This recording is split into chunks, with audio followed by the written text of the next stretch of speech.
Сәлеметсіздер ме? Бүгін біздермен сіздер A3 форматында жұмыс жасаймыз. Өткен сабақта натюрморттың жоба суретін жасадық, яғни заттардың құрылымын, пропорцияларын таңдадық, өңдерін жіктедік. Ендігі сабақта A3 форматында түпнұсқа жұмыста жұмыс жүргізетін боламыз. Сонымен бірге натюрморттың сызықтық конструктивтік құрылысын құрастырамыз. Ендеше үйлестіру заңдылықтарын бастап жүргізейік.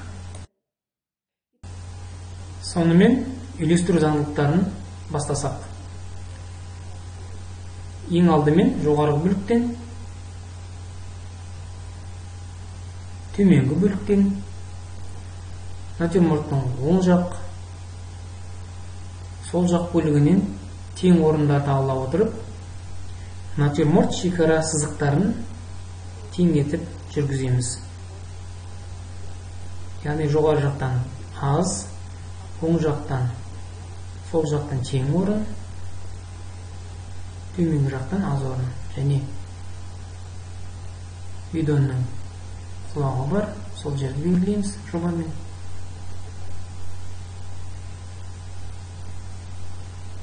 Пропорцияларды анықтай отырып, негізгі үйлестіру сызықтарын бастаймыз. Заттың сыртқы пішінін,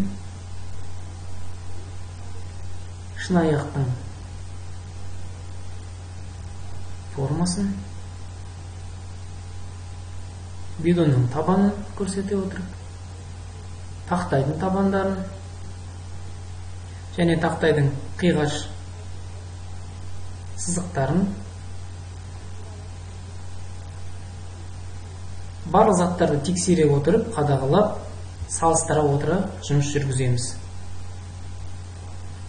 Өлшеу арқылы 1, 2, 3, 4. Шынаяқты мен тақтайға өлшегенде 1, 2, 3 сәйкестікке пропорцияланады. Яғни шынаяқтың биіктігі тақтайдың биіктігіне 3 есе пропорцияға сәйкес келеді.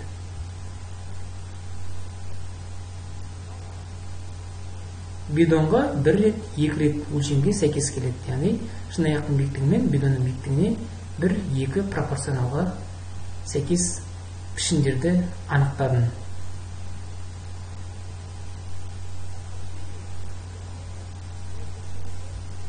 Енді заттардың ені мен биіктігін өзара теңдігін өлшейміз.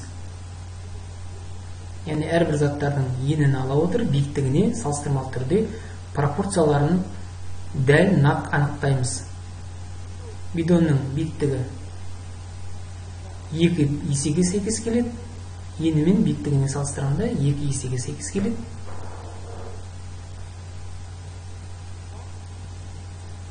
Тақтайдың ені мен биіктігі 2-ден асады, яғни 2,5 ба, 2-де 3, 2-де 4 пропорцияға сәйкес келеді.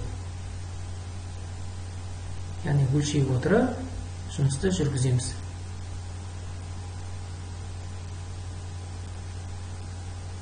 Бір, екі.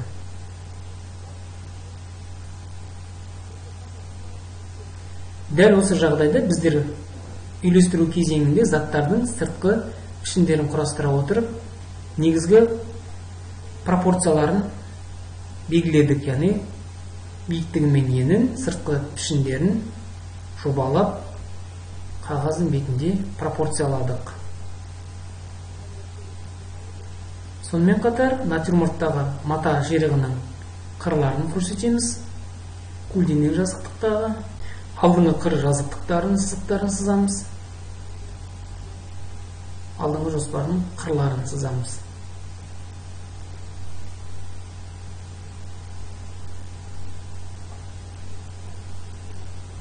Және перспектива қысқару бойынша негізгі пішіндерді таба отырып,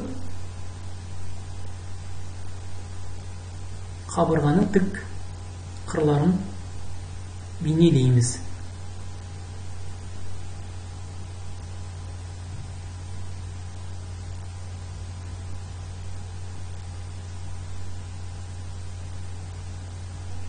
Осылайша негізгі түпнұсқа қағазда үйлестіру заңдылықтарын жасадық. Енді әрқилы заттардың сызықтық конструктивтік құрылымын құрастыра жүргіземіз. Яғни бидонның мойнын, ернеуін, эллипстің орналасатын жерлерін, шынайы аяқтың осьтік сызықтарын, бидонның осьтік сызықтарын, тақтайдың негізгі осьтік тік сызықтарын жүйелі түрде құрастыра отырып жұмыс жүргіземіз. Әрбір заттың симметрия сызықтарының араларының теңдігін көрсете отырып, бидонның ернеуінің және жоғарғы бөлігіндегі трапеция тәрізді конус формалы пішінді отыра нақты пропорцияларын көрсетеміз. Сонымен бірге бидонның ұстағыш құлақтың негізгі симметрия сызықтарын бейнелеп, әрі қарата натюрморттың сызықтық конструктивтік құрылымына көшеміз.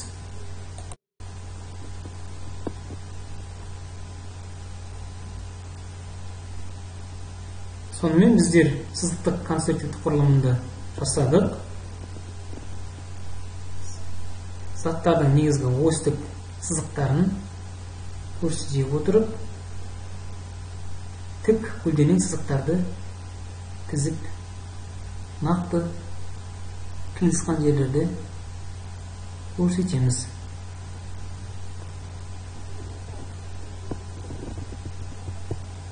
Тік көлденең осьтік сызықтар бұл бізге эллипстердің шеңберлерін салу үшін қажет. Қатар сызықтық перспективалық заңдылық бойынша эллипстердің жоғарыдан төменге қарата орналасуын жіктеп, яғни жоғарыдан төменге қарай енінің ұзаруын байқауымыз керек.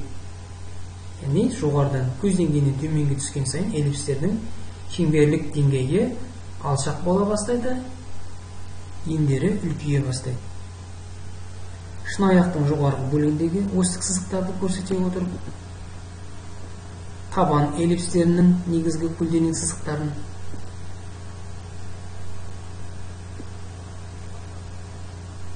эллипстердің жандарын, қиылысқан жерлерін осьтік сызықтармен біріктіре отырып байланыстырамыз. Эллипстердің алдыңғы бөліктері артқы бөліктерінен қарағанда сәл шығыңқы енділеу болып бейнелену керек. Яғни көлденең осьтік сызықтан қарағанда алдыңғы эллипстердің ені шығыңқы пішінде үйлесуі қажет.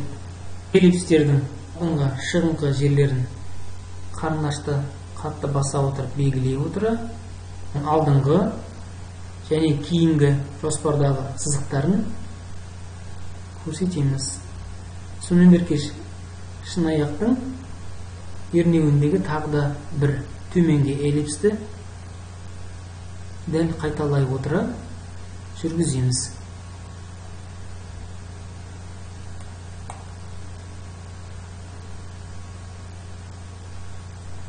Осьтік сызықтардың бойымен тең ете сызып, қиыстыра құрастырып белгілейміз.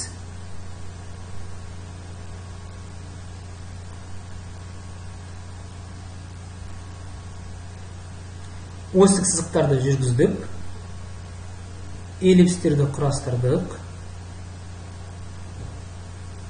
Ендігі кезек әр заттардан түскен түспе көлеңкенің негізгі бағыттарын бейнелеп сызуымыз қажет. Яғни эллипстен шыққан түспе көлеңкенің бағыттарын қарындашпен сызып белгілейміз. Яғни көлеңке жақ бөлігіне. Біздерде жарық қолымыздың сол жақ бөлігінен, яғни сол жақтан түсіп тұр, сондықтан көлеңкелер оң жақ бағытта төменге қарата бағытталады. Тақтайдың табандарын сәл жоғары көтере отырып, біздер натюрморт заттарының арасындағы алшақ кеңістік бар екенін көрсетуіміз қажет.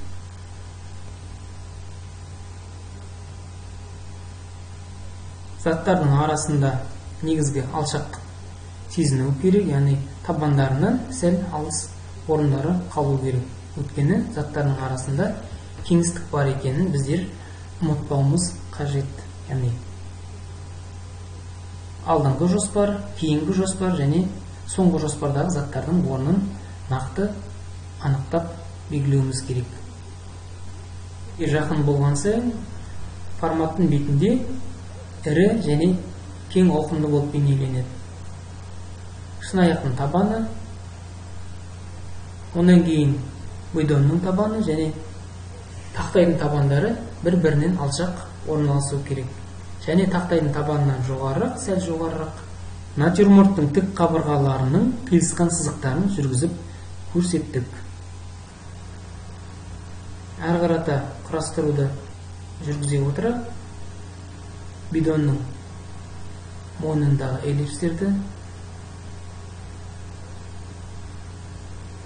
эллипстердің артқы бөліктерін қаттырақ сызбаймыз.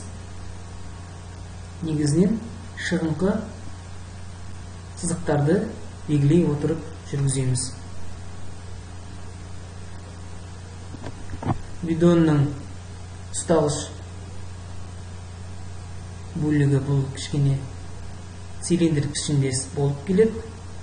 Пішін жағынан, яғни ағаштан жасалған қол ұстағыш, соның ұсақ бөліктерін құрастырып бейнелеп жүргіземіз.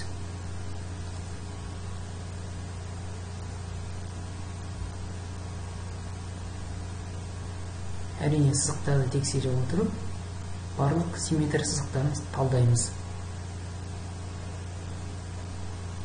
Бірінші жоспарларды белгіледік.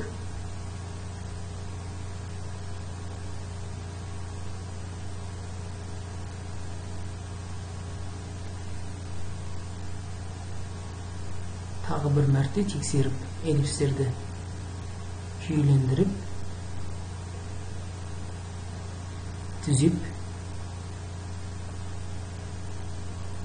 жұмыс жүргіземіз.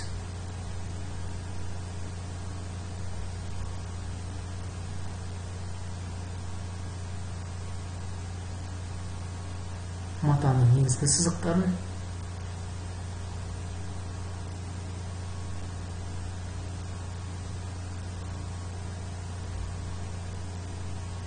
төменгі жазықтықтағы матаның негізгі сызықтарын белгілейміз. Тақтайдан түскен түспе көлеңкенің бағыттарын және түспе көлеңкелерді қаттырақ сызып белгілеп қоямыз. Сонымен бүгін біздер сызықтық конструктивтік құрылымды аяқтадық. Барлық заттарды пішіндерін құрастырдық. Бүгінгі тапсырманы біздер ойдағыдай атқардық деп айта аламыз. Сау болыңыздар.